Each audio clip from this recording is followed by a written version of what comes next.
नमस्कार आप सभी को। हम आज आपके लिए सनातन धर्म के एक कहानी बोलते हैं जो हमारा सनातन धर्म की लोगों को फ्यूचर में बहुत ही अच्छा होगा। हमारा सनातन धर्म अभी इतना गिर गया है, उसको उठाने के लिए आपको हमको ही आगे आना पड़ेगा। तो मैं एक छोटा सा दास हूँ। इस दास बहुत कोशिश करेगा कि सनातन धर्म को थोड़ा आगे ले जाए और हमारा जो सनातन धर्म का फ्यूचर वो भी ठीक ठाक करना है। हम आज आपके एक कहानी बोलते हैं, वो भी हमारा सनातन धर्म के फ्यूचर के लिए अच्छा है। ये हमारे ही आपकी कहानी है। तो शुरू करते हैं। हरे कृष्ण कृष्ण कृष्ण हरे हरे, हरे राम राम राम हरे। तो हम आज आपको लोपामुद्रा के बारे में बोलते हैं। कौन था ये लोपामुद्रा? और लोपामुद्रा हमारे जीवन में कैसे फलदायक है, ये सब कुछ आप लोगों को जानना चाहिए। जितना जानेंगे हमारा सनातन धर्म में उतना ही अच्छा होगा। तो बहुत सारे पहले सत्ययुग में इल्बल नाम के एक असुर रहता था। वो महाबलवान था, बहुत अत्याचार कर रहा था। उसका एक छोटा भाई था, उसका नाम था वातापी। तो वातापी इतना चालाक था, वो खुद को किसी भी जंतु जानवर में वो खुद को बना लेता था। तो इल्बल ने सोचा क्यों ना हम भाई को बकरी बना दें। तो बकरी बना के ये मुनि ऋषि लोग बहुत हमको परेशान करते हैं। तो मुनि ऋषि लोग को ये बकरी बना के इसको वातापी को बकरी बनाएगा। वातापी को बकरी बना के उसका वर था वातापी को वो मर जाए, कोई किसी ने उसको खा जाए, मार डाले, लेकिन कोई उच्च स्वर से उसका नाम लेता तो वातापी फिर से जिंदा हो जाता। इसका वर था। तो इसका ही फायदा उठा के इल्बल ने, उसका बड़ा भाई इल्बल फायदा उठा के उसका राज्य में जितना भी मुनि ऋषि था उन लोगों को आमंत्रित करता था अपने राज दरबार में। फिर वातापी को काट के वो मांस जबरदस्ती खिला रहा था, क्योंकि मुनि ऋषि मांस नहीं खाता था। तो राजा डरा के वो वातापी को काट के रान्ना करके उन लोगों को खिलाया करता था।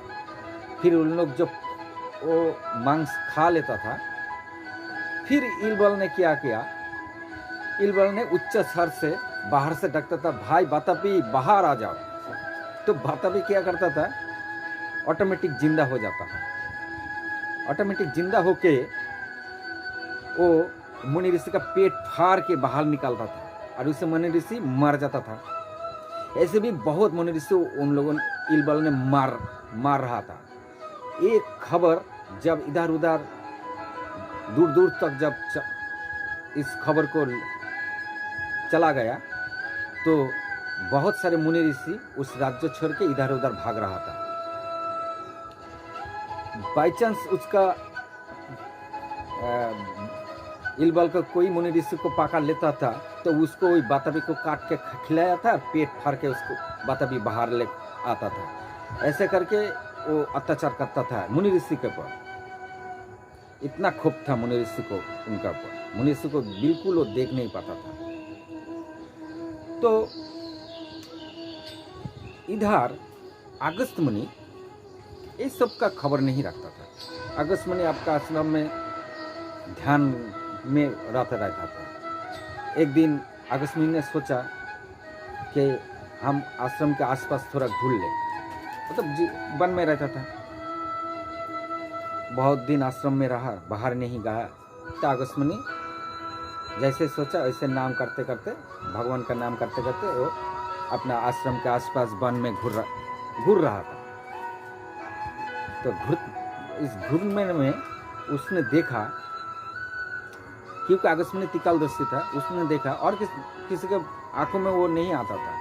आकाशमुनि के आंखों में आया कि एक बड़ा गर्त है, उसके अंदर कुछ लोग उल्टा लटक के छटपट छटपट कर रहा था। तो आकाशमुनि ने पूछा, आप लोग कौन हैं और आप लोग उल्टा लटक के भी क्यों है?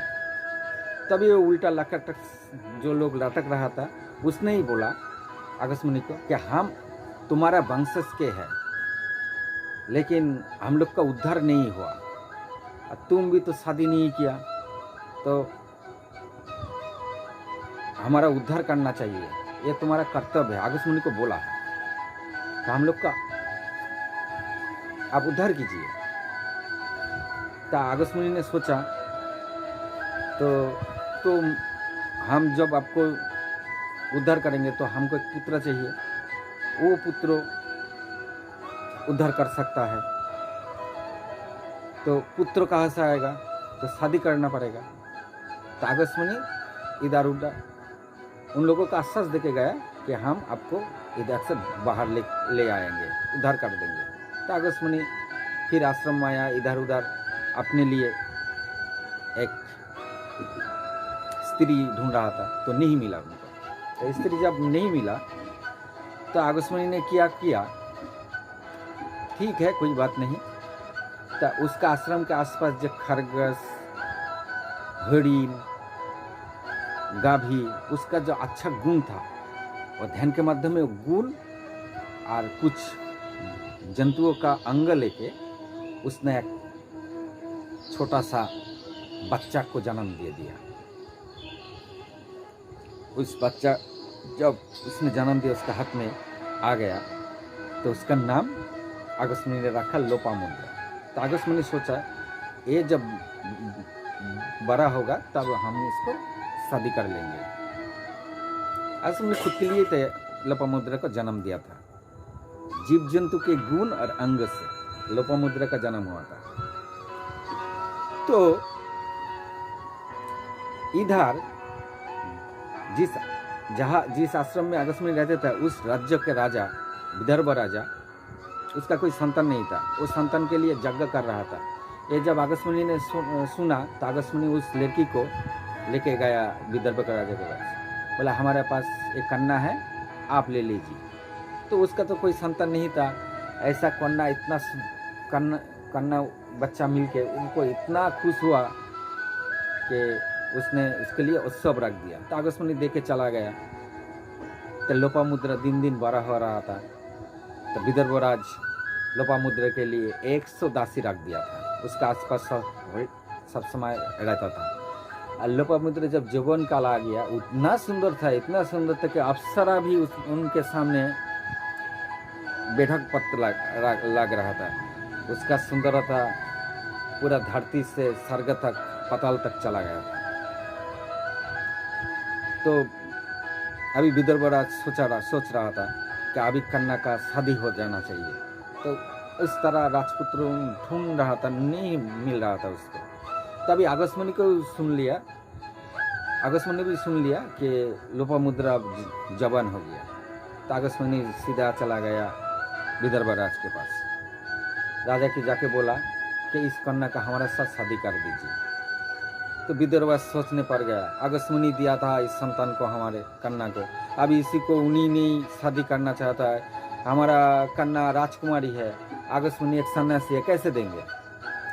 वो बहुत दुखी हो गया। दुखी होकर वो महारानी के पास गया। महारानी को बोला कि आकाशमुनि ऐसे लोपामुद्रा को मांग रहा है। तो दोनों ने सोच के कुछ सोच नहीं पा रहा था, क्या करे ना करे। तभी लोपामुद्रा आया, आके बोला, माता पिता को बोला आप लोग इतना दुखी क्यों है? तो माता पिता ने बोला लोपामुद्रा को ऐसे ऐसा आकाशमुनि शादी करना चाहता है, तुम तो राजकुमारी के साथ बड़े हो, तो आप दुखी मत हो, हम आपका सब कुछ ठीक कर देंगे, हम आकाशमुनि के साथ ही शादी करेंगे। तो आकाशमुनि को जब बोला कि हाँ लोपामुद्रा शादी करेंगे, तभी आकाशमुनि ने बोला कि आपका कन्या राजकुमारी है, राजकुमारी का हम बेस में इसको नहीं लेंगे, इसको हम लेंगे तो एक मुनि ऋषि के स्त्री जैसा होना चाहिए ऐसा ही हम लेंगे। तो राजकुमारी का वेश छोड़ना पड़ेगा, जो वेशभूषा है, जो उनका गहना है, ये सब ही छोड़ना पड़ेगा। और एक मुनि ऋषि की तरह हरिण के चमड़ा उसको पहनना पड़ेगा। तो लोपामुद्रा ने वही मान लिया। फिर अगस्त्य मुनि के साथ शादी हो गया। अगस्त्य मुनि उसको लेकर आश्रम चला गया। तो अगस्त्य मुनि आश्रम जाके फिर ध्यान में बैठ गया। तो लोपामुद्रा उनको खूब सेवा करता था, खूब। इसमें अगस्त्य मुनि बहुत खुश था। एक दिन लोपामुद्रा गंगा से स्नान करके आ रहा था। तो अगस्त्य मुनि तभी लोपामुद्रा को देखा। देख के उनका मन में काम भाव आया और उन्होंने तभी सोचा कि हम तो इसको शादी किया था पुत्रों के लिए। तो जैसे ही सोचा वैसे लोपामुद्रा को बोला कि हमने लोपामुद्रा को बोला नहीं, लोपामुद्रा को देखा। तो लोपामुद्रा देखते ही लोपामुद्रा समझ गया कि अगस्त्य मुनि के मन में क्या चल रहा है।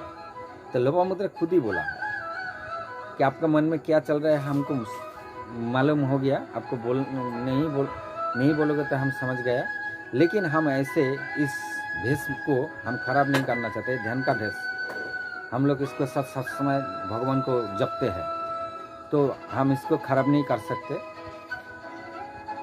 हम पुत्र पैदा करेंगे लेकिन राजा के भेष में। हम राजकुमारी होंगे, आपका ड्रेस भी अच्छा होना चाहिए, अच्छा राजपुरी होना चाहिए, वहाँ पर हम आपके साथ संगम करेंगे। तो अगस्त्य मुनि ने बोला हमारे पास तो पैसा ही नहीं है, तो हम कैसे आपको कैसे संगम करें। बोले आप। तब लोपामुद्रा ने बोला अरे आप तो इतना बड़ा महान ऋषि है, आप तो कुछ भी कर सकते हैं। तभी अगस्त्य मुनि ने बोला हम कर सकते हैं, लेकिन हमारा तो जो पुण्य किया है वो तो घट जाएगा। तभी लोपामुद्रा ने बोला ठीक है, पुण्य के घटने की कोई ज़रूरत नहीं। आप एक काम कीजिए, आप राजा के पास जाइए, राजा के पास धन मांगिए। बस जैसे ही सोचा ऐसे ही चला गया। पहले गया सूर्यवंशी राजा के पास, तो जाके बोला हमारा धन चाहिए। तो अगस्त्य मुनि को धन चाहिए, ये तो बहुत अच्छा है, तो राजा देने के लिए तैयार है। तो राजा ने बोला ठीक है हम देंगे, आप खुद ही देख लीजिए हमारा जो भंडार है रत्न धन रत्न जहाँ रहता है, देख लीजिए, फिर आपको जितना चाहे ले लीजिए। तो अगस्त्य मुनि ने देखा उस रत्न भंडार में जितना उनका आता है उतना ही व्यय हो जाता है उस राजा का। तो बोला आपको तो कुछ रहेगा नहीं, हमने लेंगे तो कोई ना कोई गरीब भूखा मर जाएगा, छोड़िए आपको नहीं देना चाहिए। फिर दूसरा राजा के पास ऐसे चंद्रवंशी एक राजा के पास गया, एक गंधर्व राजा के पास गया। सभी को एक ही बात है, जितना वो प्रजा से लेता है उतना ही उनका खर्च हो जाता है। तभी सब राजा ने मिलके अगस्त्य मुनि को बोला कि आपको जो चाहिए वो एक इलबल नामक एक राजा के पास आपको मिलेगा, उसका बहुत धन संपत्ति है। तो अगस्त्य मुनि बोला ठीक है, कल आप लोग भी चलिए मेरे साथ। तो सब राजा मिल के इलबल के पास गया। तो इलबल देखा अरे मोहिनी ऋषि बहुत दिन नहीं देखा, आज तो मिल गया, इसको तो हम मार ही डालेंगे। तो इलबल ने बहुत स्वागत करके ले गया अगस्त्य मुनि और उन राजा को। तभी बाताबी को बोला है कि बकरी बन जा। तो बाताबी ने बकरी बन गया, उसको काट के। तो राजा ने बोला है राजा ने इलबल को बोला है कि आप हम लोग को मांस खिला रहे थे, खाइए। अगस्त्य मुनि तो मुनि ऋषि है, उनको क्यों मांस दे रहे हैं आप। तो अगस्त्य मुनि बोला छोड़िए, वो आप दीजिए, कोई बात नहीं, आप वो भी ले लेंगे, आप तो खुशी से खिला रहा है। तो वो ठीक है। तो बाताबी को काट के फिर सबको खिला दिया है। अभी खिला के इलबल हंस रहा है कि अब तो गया सब, ठीक है। तभी जब वो सबको नहीं खिलाया, खिलाना गया था, तो अगस्त्य मुनि ने राजा को बोला है आप लोग मत खाइए, कि जितना मांस है तो अब मेरे को ही लग जाएगा। तो आकाशमणि पूरा बाताबी का पूरा मांस ही खुद ही खा लिया।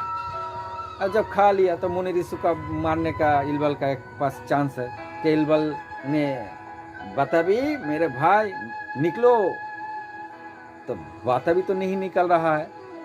तो आकाशमणि के पेट से एक ढेकुर आया था, उसमें एक गूंगानी का आवाज आया, बस। अब बाताबी को बहुत पुकार रहा है तो नहीं निकल रहा है। तो अब इल्बल ने बोला कि हम हमारे भाई बाताबी को काट के आपको खिलाया था। तो आकाशमणि बोला कि वो तो हमने देख ही लिया था, जे आपका भाई को बकरी बना के हमको खिलाया है, तो अभी आप बाहर नहीं आएगा, वो पच गया है। तो इसी तरह बाताबी का बात हुआ था आकाशमणि के हाथ में। ये बात बहुत लोग को पता नहीं था, बाताबी का बात कैसे हुआ था। तो बाताबी का बात ऐसे ही हुआ था, उसको खिलाया इल्बल ने और आकाशमणि ने उसको पचा लिया है, वो बाहर नहीं निकला। तो इस बाताबी को मरने से मुनि ऋषि जितना डर रहा था वो सबको राहत मिल गया। ये भी आकाशमणि को पता नहीं है, लेकिन ऐसा हो गया साइड में। तभी इल्बल ने बोला कि हमको माफ़ कर दीजिए, आपको क्या चाहिए? तो धन चाहिए। तो सबका 1 लाख का स्वर्ण मुद्रा, 1 लाख गाय आकाशमणि को दे दिया। तो आकाशमणि बहुत खुश होकर राजा को भी 10,000 दे दिया, बोले इन लोगों को भी दे दीजिए कुछ। तो आकाशमणि ने बोला तो इल्बल ने राजा को भी दे दिया। सब राजा लेके चला गया। तो आकाशमणि भी धन लेके अपना आश्रम में आया। तब लोपामुद्रा ने बोला क्या अभी आप मेरे साथ संगम करिए। तो लोपामुद्रा को पूरा एक राजवेश में सजाया, लोपामुद्रा खुद एक राजवेश में सजाया, आकाशमणि भी अच्छा राजवेश में सजा। तो लोपामुद्रा को बहुत देखने में अच्छा लगा। आकाशमणि को लोपामुद्रा को देख के और भी उसका काम भाव हो गया। फिर उन दोनों ने संगम किया। उस संगम से एक पुत्र का जन्म हुआ। वो पुत्र इतना अच्छा था, इतना ज्ञानी था। तो जब वो थोड़ा सा भी बड़ा हो गया, 6 साल के, तभी आकाशमणि को उसको बोल रहा था कि ऐसे पूर्व पुरुष को उद्धार करना है। तभी वो पुत्र ने बोला है कि हाँ मैं ऐसे हमारे पूर्व पुरुष का हम उद्धार कर देंगे। तो आकाशमणि ने बहुत खुश हुआ इतना अच्छा पुत्र पाके।